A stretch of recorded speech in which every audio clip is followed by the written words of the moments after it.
ಗಂಡ ಹೆಂಡತಿಗೆ ಬರೆದಿರೋ ಕತೆ ಅಂತೆ. ಅದೇನು ಬರೆದಿದ್ದಾನೋ ನೋಡೇ ಬಿಡೋಣ. ಮಡದಿ ನೀ ತಿರುಗಿ ನಲ್ಲೆಯಾಗು, ಮತ್ತೆ ಮಧುಚಂದ್ರ ಕರೆದಂತಿದೆ. ನವಿರು ನಲುಮೆ ನೆನಪಾದಂತೆ ಮತ್ತದೇ ಮಳೆ ಸುರಿದಂತಿದೆ. ಕೀಟಲೆಗೆ ಕೆನ್ನೆ ಚಿವುಟುವುದಿಲ್ಲ, ಕಿವಿಯಲ್ಲಿ ಗಾಳಿ ಊದುವುದಿಲ್ಲ. ಮೂಗ ತುದಿಯನ್ನೊಮ್ಮೆ ಗಟ್ಟಿ ಹಿಡಿದು ಬಿಟ್ಟಾಗ ಸರದಿಯಲ್ಲಿ ಸೀನುವುದಿಲ್ಲ. ಏನೆಲ್ಲ ಮಾಡುವುದಿಲ್ಲ ನೀನು. ಹೆಂಡತಿಯ ಸೀರೆಯುಟ್ಟು ಹುಡುಗಾಟ ಮರೆತಂತಿದೆ ನೀನು, ಕೇವಲ ಕಾಳಜಿಯ ಹೆಸರನ್ನಿಟ್ಟು. ಹುಡುಗರಿಗೆ ಇಂಥ ಎಡವಟ್ಟಾಸೆಗಳೆಲ್ಲ ಬರುತ್ತಾ? ಒಳ್ಳೆ ಮುಂದಕ್ಕೋದಾಣ. ತಪ್ಪುವ ಕರೆಗಳಿಲ್ಲ, ಸಂದೇಶಗಳಿಲ್ಲ, ಇಷ್ಟದ ಹಾಡುಗಳ ಕಳಿಸುವುದಿಲ್ಲ. ಮಾತು ಮೀರಿದ ಮೌನವಿಲ್ಲ, ಮುಂಗುರುಳ ಸರಿಸುವುದಿಲ್ಲ. ಹುಸಿ ಮುನಿಸು ಮುತ್ತಿಗೆ ಮುಗಿಯುವುದಿಲ್ಲ.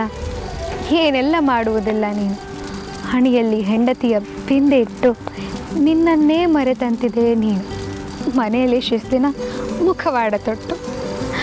ಯಾವುದೋ ಪಕ್ಕ ಪಾಗಲ್ ಪ್ರೇಮಿನೇ ಬರೆದಿರೋದು ಅನಿಸುತ್ತೆ. ಎನಿವೆ ಮುಂದಕ್ಕೋದಾಣ. ನಟಿಸು ಸಾಕು ನೀ ಪತ್ನಿಯಂತೆ, ಪತ್ರವೇ ನೀನಾಗಿ ಬದಲಾಗದೆ. ಪ್ರೀತಿಸೇ ನೀ ಹುಚ್ಚಿ ಮೊದಲಿನಂತೆ, ಗೆಳೆಯನ ಯಾವಾಗಲೂ ಪತಿಯಾಗದೆ. ಮಡದಿನಿ ತಿರುಗಿ ನಲ್ಲೆಯಾಗು, ಮತ್ತೆ ಹೊಸದಾಗಿ ಪರಿಚಯವಾದಂತೆ. ನವಿರು ಕಲ್ಪನೆಯದು ನನಸಾಗಲಿ, ಮತ್ತದೇ ಕನಸು ಕಂಡಂತೆ. ವಾ ವಾ ವಾ ವಾ.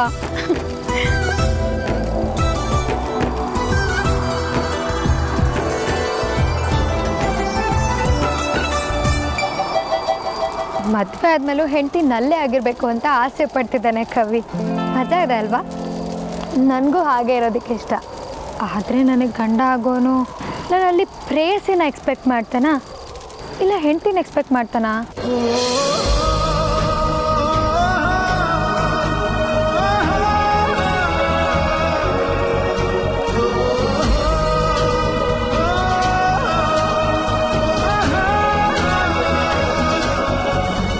ಚಿದಂಬರ ರಹಸ್ಯ, KP ಪೂರ್ಣಚಂದ್ರ ತೇಜಸ್ವಿ. ಹಾಂ, ಈ ಕಾದಂಬರಿ ಪುಸ್ತಕದಲ್ಲಿ ಕವನ ಗೀಚಿರೋ ಪೇಪರ್ ಎಲ್ಲಿಂದ ಬಂತು? ಆದರೂ ಚೆನ್ನಾಗಿದೆ.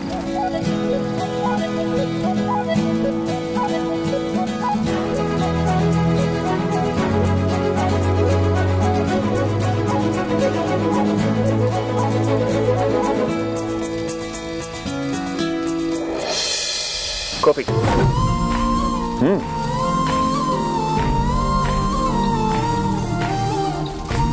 ಥ್ಯಾಂಕ್ಸ್. ಆ್ಯಕ್ಚುಲಿ ಚಳಿ ಆಗ್ತಿತ್ತು. ಗೊತ್ತು. ಚೀರ್ಸ್.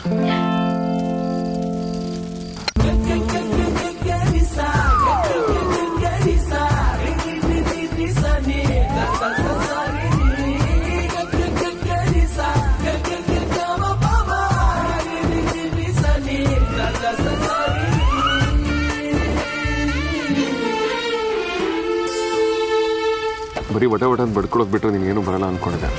Not bad. ಬುಕ್ಸ್ ಓದ್ತೀಯ, ಅದರಲ್ಲೂ ಕಾದಂಬರಿ ಪುಸ್ತಕಗಳಲ್ಲಿ ಕವಿತೆಗಳನ್ನ ಓದ್ತೀಯ? ಇದು ಕಾದಂಬರಿ ಪುಸ್ತಕ ಅಂತ ನನಗೂ ಗೊತ್ತು, ಆದರೆ ಕವಿತೆ ಬಂದು ಸೇರ್ಕೊಂಡಿದೆ. ಹಾಂ, ಅಂದರೆ ನಾನು ಓದ್ತಿರೋದನ್ನ ನೀನು ಕದ್ದು ಕೇಳಿಸ್ಕೊಂಡಿದ್ಯಾ? ಹಲೋ, ಕದ್ದು ಕೇಳಿಸ್ಕೊಳ್ಳೋ ಬುದ್ಧಿ ನನಗಿಲ್ಲ. ಕಾಫಿ ತರ್ತಿದ್ನಲ್ಲ, ಕೇಳಿಸ್ತಷ್ಟೆ, ಬಟ್ ಕ್ಲಿಯರ್ ಆಗಿ ಏನೂ ಕೇಳಿಸ್ತಿಲ್ಲ. ಸುಮ್ಮನೆ ಹೇಳಿದೆ, ಅದಕ್ಕೂ ಕೋಪ ಮಾಡ್ಕೋಬೇಡ. ಸೊ ನಿನಗೆ ಬುಕ್ ಓದೋ ಅಭ್ಯಾಸ ಇದೆ ಅನ್ನೋ? ಹಾಂ ಇದೆ. ರೆಸಾರ್ಟ್ ಲೈಬ್ರರಿಲಿ ಇತ್ತು, ತಗೊಂಡು ಬಂದೆ. ಅದು ಚಿಕ್ಕವಳಿದ್ದಾಗ ಮನೇಲಿ TV ಇರಲಿಲ್ಲ. ಆಗ ಅದಿತಿ ಅಂಜು ಇಬ್ರಿಗೂ ಓದಕ್ಕೆ ಬರ್ತಾ ಇರಲಿಲ್ಲ. ಕತೆ ಹೇಳು ಅಂತ ನನ್ನ ಪೀಡ್ಸೋರು. ಯಾಕೆ ಮನೇಲಿ ಬೇರೆ ಯಾರು ಇರಲಿಲ್ವಾ? ಅಕ್ಕ ಅಮ್ಮಂಗೆ ಅಡುಗೆ ಮಾಡೋದ್ರಲ್ಲಿ ಹೆಲ್ಪ್ ಮಾಡ್ತಿದ್ಲು.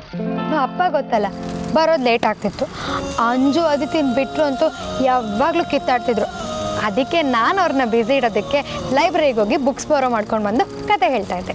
ಸೊ ಅದೇ ರೂಟೀನಲ್ಲಿ ನಿನಗೆ ಬುಕ್ ಓದೋ ಹವ್ಯಾಸ ಶುರುವಾಗಿತ್ತಾ?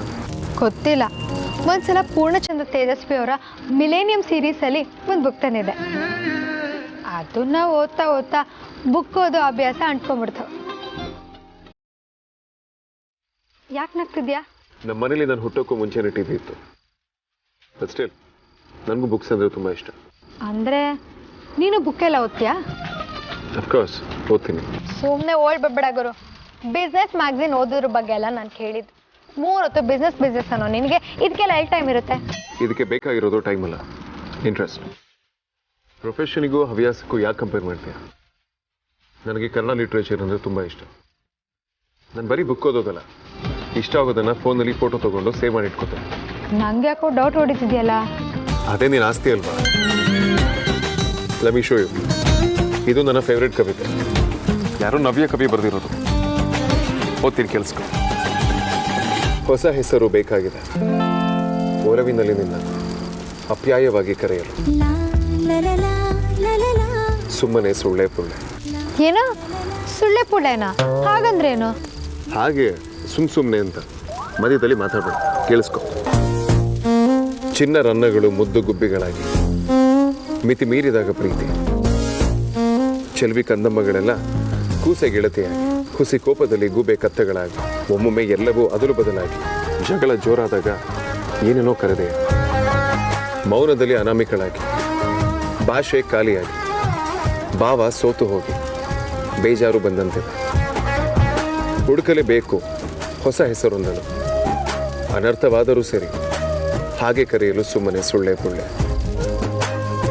ಕರೆಯುವ ಹೆಸರಲ್ಲಿ ನನ್ನತನವಿರಬೇಕು, ನಿನಗಿಷ್ಟವಾಗುವಂತೆ ವಿರಳವಾಗಿರಬೇಕು, ತೀರ ಸರಳವಾಗಿರಬೇಕು. ಕಾಗೆ ಹಾಡಿದಂತೆ, ಕೆಂಬೂತ ಕುಣಿದಂತೆ, ಕಲ್ಪನೆಯನ್ನು ವಿಚಿತ್ರವಾಗಿ ಚಿತ್ರಿಸಲಾಗುವಂತೆ, ಕಡೆಗೆ ಏನಿಲ್ಲವಾದರೂ ಸರಿ ನಿನ್ನ ಹೆಸರು ನನ್ನ ಹೆಸರು ಪಕ್ಕದಲ್ಲಿ ಹೊಂದುವಂತೆ. ಹೇಗೆ ಯೋಚಿಸಿದರು, ತಡಕಾಡಿದರು, ಕಡೆಯದಾಗಿ ಕಂಡದ್ದು ಮತ್ತೆ ನೆನಪಾಗಿದ್ದು ಅದೊಂದೇ. ಕೂಡಿ ಕಳೆದು ಗುಣಿಸಿ ಬಾಗಿಸಿದ ಮೇಲೆ ಲೆಕ್ಕ ಪಕ್ಕ ಆಗದೆಯೇ ಬಾಕಿ ಉಳಿದಿತ್ತು ನನ್ನವಳೆಂಬುದೊಂದೇ. ಇರಲಿ ಹೀಗೆ ಹೇಗೆಂದು ಹೇಳದ ಹಾಗೆ, ಬಾಯಿ ತುಂಬ ಕೂಗೋ ಸಲುವಾಗಿ ಸುಮ್ಮನೆ ಸುಳ್ಳೆ ಪುಳ್ಳೆ.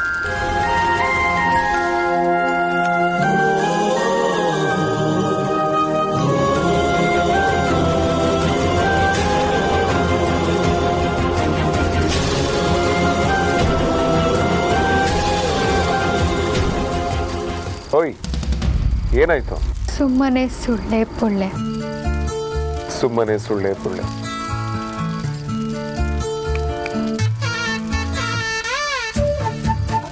ಪರವಾಗಿಲ್ವೇ? ಏನು ಪರವಾಗಿಲ್ಲ? ನಾವಿಬ್ರು ಎದ್ವಾ ಆಪೋಸಿಟ್ ಅಂದ್ಕೊಂಡಿದ್ದೆ. ಪರವಾಗಿಲ್ಲ, ಈ ವಿಚಾರದಲ್ಲೂ ಸಿಮಿಲಾರಿಟೀಸ್ ಇದೆಯಲ್ಲ.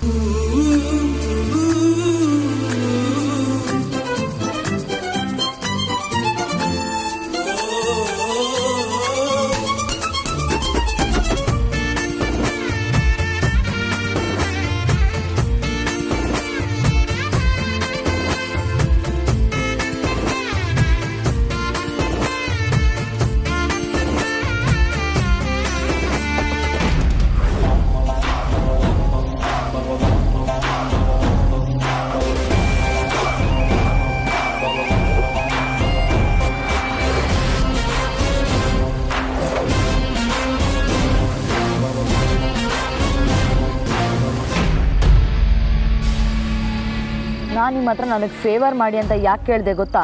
ಅಲ್ಲ, ಈಗ ಏನಾಯ್ತು ಅಂತ? ಅವರೆಲ್ಲ ನನ್ನ ಶತ್ರುಗಳು, ನನಗೆ ಅವರಿಂದ ಮುಕ್ತಿ ಬೇಕು. ಇದೇ ಕರೆಕ್ಟಾಗಿ ಟೈಮ್ ಅಂತ ನಿಮ್ಮ ಹತ್ರ ಫೇವರ್ ಕೇಳಿದ್ರೆ ನೀವು ನನಗೆ ಹೆಲ್ಪ್ ಮಾಡೋದು ಬಿಟ್ಟು. ನೋಡಿ, ನಾನು ಈ ರೆಸಾರ್ಟ್ ಓನರ್. ನಿಮಗೂ ನನಗೊಂದು ಸಣ್ಣ ಪರಿಚಯ ಇದೆ ಅಂತ ನಾನು ಈ ಥರ ಮಾಡೋಕ್ಕೆ ಒಪ್ಕೊಂಡೆ. ಒಪ್ಕೊಂಡಿದ್ದಷ್ಟೇ, ಹೆಲ್ಪ್ ಏನೂ ಮಾಡಲಿಲ್ಲ. ಯಾಕ್ರಿ ಇಷ್ಟೊಂದು ಅಪ್ಸೆಟ್ ಆಗಿದ್ದೀರಾ? ನಾನು ಅದನ್ನೇ ಟ್ರೈ ಮಾಡ್ತಾ ಇದ್ದೀನಿ. ಆ್ಯಂಡ್ ಅದರಲ್ಲಿ ನನ್ನ ಸ್ವಾರ್ಥ ಕೂಡ ಇದೆ. ಯಾಕಂದರೆ ನಿಜವಾಗ್ಲೂ ನನಗೆ ಆ ಹುಡುಗಿ ಇಷ್ಟ ಆಗಿದ್ದಾಳೆ. ತುಂಬ ಬ್ಯೂಟಿಫುಲ್ ಗರ್ಲ್ ಅವಳು. ಅವಳು ಒಂಥರ ಅದ್ಭುತ ಅಷ್ಟೇ. ನಿಮಗೆ ಅವಳ ಮೇಲೆ ಕೋಪ ಇರ್ಬೋದು, ಅದು ನಿಮ್ಮ ಪರ್ಸ್ನಲ್. ಬಟ್ ನನ್ನ ಫೀಲಿಂಗ್ಸ್ ನನಗೆ. ನಾನು ಅವಳ ಹತ್ರ ಮಾತಾಡ್ತೀನಿ. ಇನ್ಯಾವಾಗ್ರಿ ಮಾತಾಡೋದು ನೀವು? ಇವತ್ತು ಅವಳ ಹತ್ರ ಮಾತಾಡ್ತಿದ್ರಿ ಅಂತ ನನಗೆಲ್ಲ ಸೆಟ್ ಮಾಡಿದ್ದೆ. ಬಟ್ ನೋಡ್ಬೇಕಾದವ್ರನ್ನ ಕರ್ಕೊಂಬರೋ ಟೈಮಲ್ಲಿ ನೀವು ಮಾಯ ಆಗ್ಬಿಟ್ಟಿದ್ರಿ. ಆಗ ವೇದಾಂತ್ ಬಂದು ಅದೇನೋ ಬೇಕು ಅಂತ ಕೇಳಿದ್ರು. ಆ್ಯಕ್ಚುಲಿ ನಾನು ಸ್ವಲ್ಪ ಟೈಮ್ ಬೈ ಮಾಡೋದಕ್ಕೆ ಟ್ರೈ ಮಾಡಿದೆ. ಬಟ್ ಅವ್ರು ಫೋರ್ಸ್ ಮಾಡಿ ಕಳಿಸ್ಬಿಟ್ರು. ನಾನು ಆ ಟೈಮಲ್ಲಿ ಹೆಲ್ಪ್ಲೆಸ್ ಆಗಿಬಿಟ್ಟೆ. ನಾನು ಯಾರಿಗೆ ಏನೇ ಕೆಲಸ ಹೇಳಿದ್ರು ಅವ್ರಿಗೊಂದೊಂದು ರೀಸನ್ ಇರುತ್ತೆ. ಡ್ಯಾಮೇಡ್. ನೋಡಿ, ಇದು ಇದ್ದಕ್ಕಿದ್ದಂತೆ ಆಗೋ ಕೆಲಸ ಅಲ್ಲ, ಸ್ವಲ್ಪ ಟೈಮ್ ತಗೊಳುತ್ತೆ, ತಾಳ್ಮೆಯಿಂದ ಇರಿ. ನನ್ನ ಹಣೆ ಬರ ನೆಟ್ಟಿಗಿಲ್ಲ ಅಂದಮೇಲೆ ಉಳಿದವ್ರು ಏನು ಮಾಡೋಕ್ಕಾಗುತ್ತೆ? ಕರ್ಮ. ವಿಕ್ಕಿ ಮಾವ, ಒಂದು ಹಾಡು ಹೇಳಿ. ನೀವು ತುಂಬಾ ಚೆನ್ನಾಗಿ ಹಾಡು ಹೇಳ್ತೀರಂತೆ. ಯಾರಮ್ಮ ಇಂತ ಅಪಪ್ರಚಾರ ಮಾಡಿದವರು? Just kidding. ಪರವಾಗಿಲ್ಲ ಅಜ್ಜ, ನಿನಗೂ ಸುಳ್ಳು ಹೇಳಕ್ ಬರುತ್ತೆ. ಏನಿಲ್ಲ, ಅಣ್ಣ ಸೂಪರ್ ಆಗಿ ಹಾಡು ಹೇಳ್ತಾನೆ. ಓಕೆ ವಿಕ್ಕಿ ಬಾವ, ಎರಡರಲ್ಲೊಂದು ಪ್ರೂವ್ ಆಗೋಗ್ಲಿ. ಶುರು ಹಚ್ಕೊಳ್ಳಿ. ಆಯ್ತು, ಹಾಡಪ್ಪ.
ಸೂಪರ್ ಬಾವ ನೀವು.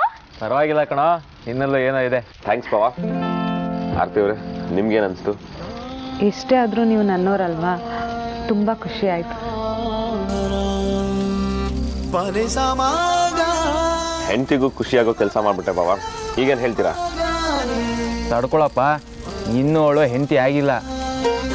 ಮದುವೆ ಆಗಿ ಬೀರೂಲಿರೋ ಹೆಂಡತಿ ಸೀರೆ ಅನ್ನೋ ಸೀರೆ ಉಟ್ಕೊಳ್ಳೋರ್ಗೂ ಚೆನ್ನಾಗೇ ಇರುತ್ತೆ. ರಿಯಲ್ ಹಂಗಾಮ ಶುರುವಾಗೋದೇ ಆಗ. ಓಕೆ ಈಗೊಂದು ಗೇಮ್ ಆಡೋಣ. ಏಯ್, ಇಷ್ಟೊತ್ತಲ್ಲ ಎಂತ ಗೇಮೆ? ತಮ್ ಚಾಲೆಂಜ್ ಆಡೋಣ. ಹಾಗಂದ್ರೆ ಇದೆ ಪುಟ್ಟ. ಅಜ್ಜಿ, 2 ಟೀಮ್ ಇರುತ್ತೆ. ಮೊದಲನೇ ಟೀಮ್ ಅವರು ಇನ್ನೊಬ್ರು ಟೀಮ್ ಅವ್ರ ಒಬ್ರಿಗೆ ಒಂದ್ ಸಿನಿಮಾ ಹೆಸರು ಹೇಳ್ಬೇಕು. ಆ ವ್ಯಕ್ತಿ ತನ್ನ ಟೀಮ್ ಅವ್ರಿಗೆ ಮೂಕಾಭಿನಯ ಮಾಡಿ ತೋರಿಸ್ಬೇಕು.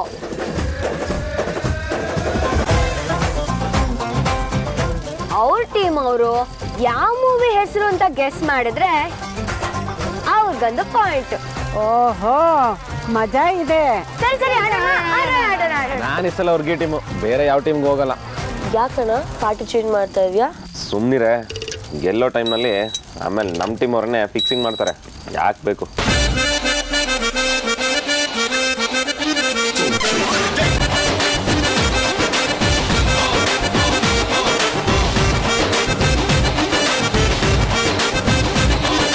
ಸರಿ ಬಿಡು, ಈಗ ಆಟ ಶುರು ಮಾಡೋಣ.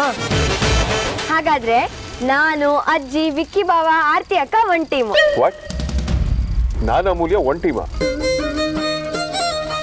ಯಾಕಪ್ಪ, ಬೇಡ್ವಾ? ಬೇಕು ಅಜ್ಜಿ. ನಾನು ಅಮೂಲ್ಯ ಒಂದೇ ಟೀಮಲ್ಲಿ ಅಂತ ನಾನು ಕೇಳೋದಕ್ಕೆ ಹೊರಟಿದ್ದು.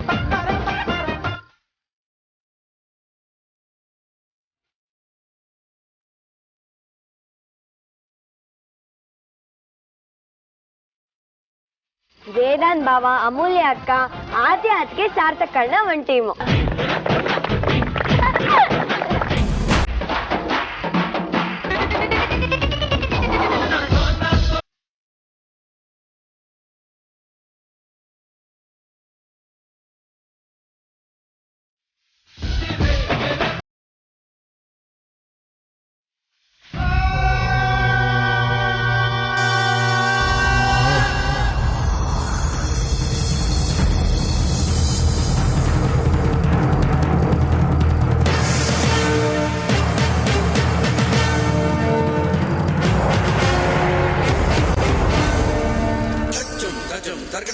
ಗೊತ್ತಾಯ್ತು ರಾ ನಾಗವಲ್ಲಿ ಆಪ್ತ ಮಿತ್ರ, ಇದು ಆಪ್ತ ಮಿತ್ರ.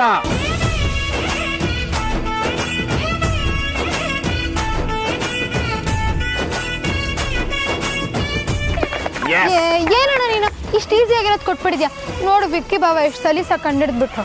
ಅದು ಆಕ್ಚುಲಿ ಸಾರ್ಥಕ್ ಪ್ರಾಬ್ಲಮ್ ಅಲ್ಲ ಅಮೂಲ್ಯ. ವಿಕ್ಕಣ್ಣ ಮತ್ತೆ ಆರ್ತಿ ಇರೋದೇ ಹಾಗಲ್ವಾ, ಕಣ್ಕಣ್ಣಲ್ಲೇ ಮಾತಾಡ್ಕೊಳ್ತಾರೆ. ಅದಕ್ಕೆ ಪ್ರೀತಿ ಅಂತ ಹೇಳೋದು.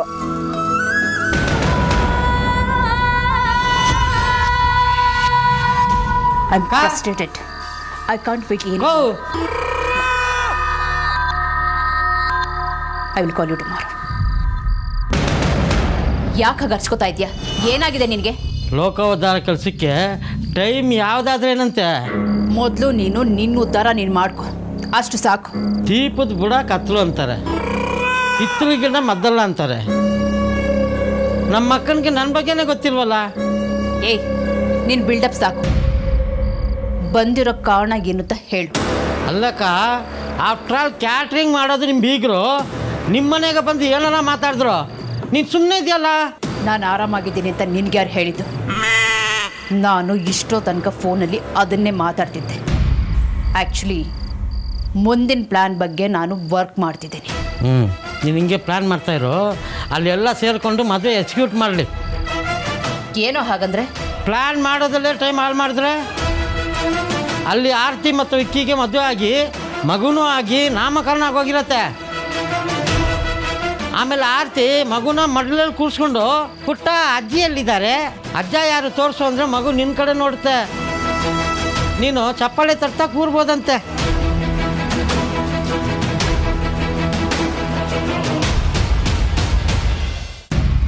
ಅಯ್ಯೋ, ಏನು ನೋಡ್ತಾ ಇದ್ದೀರ? ಯಾರನ್ನ ಬಂದು ಕೈ ಹಿಡ್ದು ಎಳಿಬಾರ್ದಾ? ಮಾಡಿ ಅಮೂಲ್ಯ ಪುಟ್ಟ, ಬಾ. ನೀನು ಒಂದು ಸಿನಿಮಾ ಹೆಸರು ಹೇಳ್ತೀನಿ. ಬನ್ನಿ.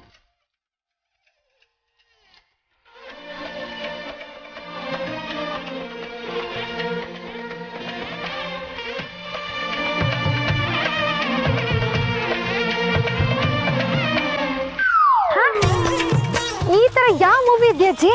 ಯಾಕಿಲ್ಲ, ಇತ್ತೀಚೆಗಷ್ಟೇ ರಿಲೀಸ್ ಆಗಿದೆ. ನಾನೇ ಪೋಸ್ಟರ್ ನೋಡಿದ್ದೀನಿ. ಪಕ್ಕನ ಅಜ್ಜಿ ಡವ್ ಮಾಡ್ತಿಲ್ಲ ತಾನೆ? ನಾನೇನು ಡವ್ ಮಾಡ್ತಾ ಇಲ್ಲ. ನಾನು ಹೇಳಿದ ಮೇಲೆ ಮುಗೀತು. ನೀನು ಸುಮ್ಮನೆ ಆ್ಯಕ್ಟ್ ಮಾಡು. ನಿನ್ನವನು ಅದೇ ಹೇಗೆ ಕಂಡುಹಿಡಿತಾನೆ ನೋಡೋಣ. ಬಾ.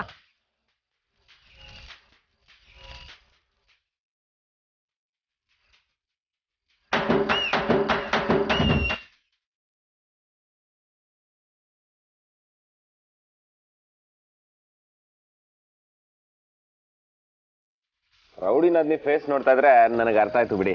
ಅಜ್ಜಿ, ಒಳ್ಳೆ ಟಾಸ್ಕ್ ಕೊಟ್ಟಿದ್ದೀರಾ, ಇದೇ ಮಜಾ. ಕಮಾನ್ ರೌಡಿ ನದ್ನಿ, ಈ ಸಲ ಕಪ್ ನಮ್ದೆ. ವಜ್ರಂಗಿ ಯಾಕೆ ಯಾವಾಗಲೂ ನನಗೆ ಇಂಥದ್ದೆಲ್ಲ ಅಟ್ಕಾಯಿಸ್ಕೊಳ್ಳುತ್ತೆ? ಶುರು ಮಾಡಿ ಮೇಡಮ್. ಮಾತಿನ ಮೇಲೆ ನೀವು ಮೌನದಲ್ಲಿ ಆಕ್ಟ್ ಮಾಡಿದ್ರೆ ಹೇಗಿರತ್ತೆ ನೋಡೋಣ.